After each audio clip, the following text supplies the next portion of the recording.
আসসালামু আলাইকুম সম্মানিত অডিয়েন্সরা, আশা করি আল্লাহর রহমতে আপনারা সকলেই ভালো রয়েছেন।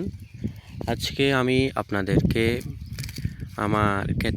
আমার নিজস্ব ক্ষেত, এই ক্ষেতের মিষ্টি কুমড়া দেখাবো এবং কেমন ফলন হয়েছে সেটাও আপনাদেরকে বলবো, এবং বর্তমান সময়ে এই মিষ্টি কুমড়ার প্রাইসগুলো কত সেটাও আপনাদেরকে শেয়ার করব।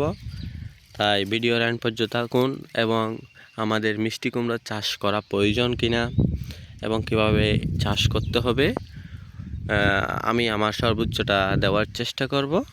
তাই সকলকে অনুরোধ থাকবে ভিডিওর এন্ড পর্যন্ত দেখার। আমি সব সময় একটা কথা বলে থাকি, আমি কৃষি সম্পর্কে তেমন অভিজ্ঞ নয়, কিন্তু আমি আমার বাস্তব যেগুলো আমি আমার ছাদ বাগানে আমাদের নিজস্ব ক্ষেতে ফলন করি, আমি সেগুলো আপনাদেরকে দেখাই। এবং আমি আজ পর্যন্ত কোনো কীটনাশক এই ধরনের পরামর্শ দিয়ে থাকি না।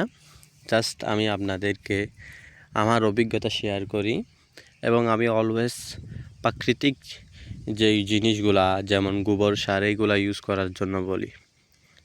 দেখতেই পাচ্ছেন এই মিষ্টি কুমড়াটা, এটা অনেক বড় একটা সাইজ, এটা অলমোস্ট 10 কেজি হবে।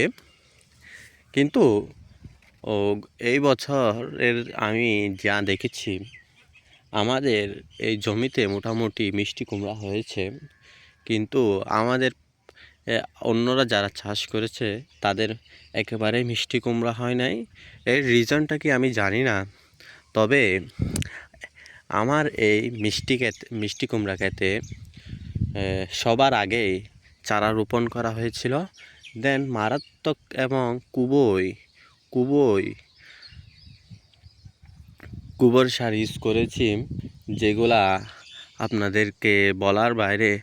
আমার মনে হয় ওই গোবর সার ইউজ করার কারণে, গরুর গোবর দেওয়ার কারণেই মনে হয় এই পরিমাণের আলহামদুলিল্লাহ মিষ্টি কুমড়া হয়েছে। এই ক্ষেত থেকে আরও কয়েকবার মিষ্টি কুমড়া আমরা তুলেছি, কিন্তু এগুলো এখনও তুলি নাই। এগুলো আমরা কাঁচা বিক্রি করেছিলাম, কিন্তু এই মিষ্টি কুমড়াগুলো আমরা একেবারে যখন পেকে যাবে তখন আমরা ঘরে তুলে নিব। দেখতেই পাচ্ছেন এটা অনেক লাল হয়েছে। দেন আপনাদের কাছে অনুরোধ থাকবে, কেউ যদি এই ধরনের একেবারে উন্নত মানের সুস্বাদু এবং ফ্রেশ মিষ্টি কুমড়া খেতে চান, তাহলে অবশ্যই আমাদের কমেন্ট বক্সে জানাবেন। যদি সম্ভব হয় তাহলে আমি আপনাদেরকে মিষ্টি কুমড়া দেওয়ার চেষ্টা করব। আসসালামু আলাইকুম ওয়া রাহমাতুল্লাহ।